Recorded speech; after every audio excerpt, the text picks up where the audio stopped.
被討厭的 podcast 係一個探討情緒管理嘅 podcast。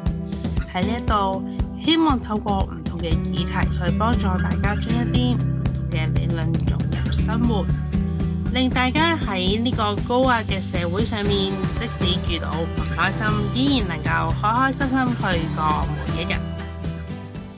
大家好，歡迎嚟到被討厭的 podcast， 我係你哋嘅主持 Wonnie。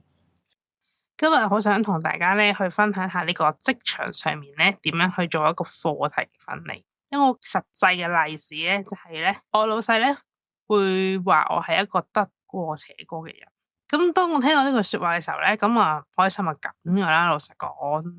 咁啊後嚟咧，我點樣去處理或者疏導過呢個情緒咧，就係透過課題嘅分離呢樣嘢。當我了解其實佢點樣去睇我係佢嘅事，我點樣去做好我自己係我嘅事。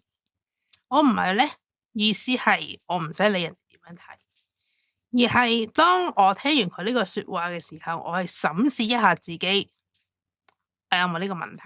如果我覺得佢係有道理嘅，我咪聽咯。如果我覺得佢其實都係一啲純粹係意氣用事嘅說話，或者係一啲佢出自佢自己情緒上面嘅說話嘅時候，呢個係我唔需要去處理嘅嘢，或者呢個亦都係一個不可控嘅因素。不可控嘅因素即係其實我都控制唔到，擺交叉喺佢度，其實佢講啲咩我都處理唔到。所以我想 share 一樣嘢就係，大家要記得課題咧係要分離嘅。我只需要做好自己嘅嘢咧，其實就已經足夠噶啦。至於人哋嘅 comment， 人哋嘅嘢咧係人哋嘅功課嚟嘅。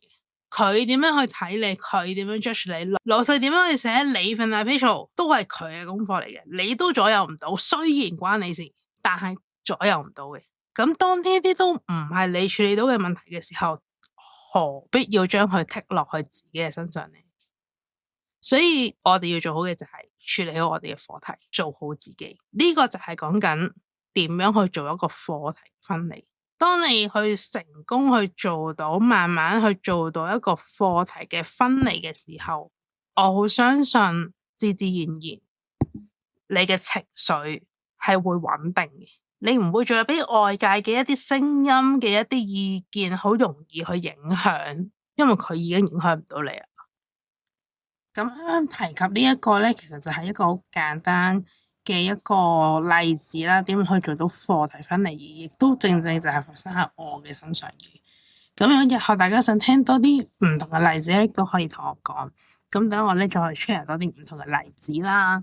咁啊，主要咧係好想咧去話俾大家聽咧，其實每一個經歷咧都可以係成為自己成長嘅其中一個部分。當一刻冇錯，我係好唔開心，但係直至今日，我可以行翻出嚟 share 翻俾大家知道，其實可以用一個咁 positive 嘅方法去處理咗自己嘅情緒，呢個就係成長。而呢個成長，我就係透過課題嘅分離啦。好啦，今集就去到呢度啦。咁之後如果大家有啲咩嘅話，就記得同我講啦。好啦，拜拜。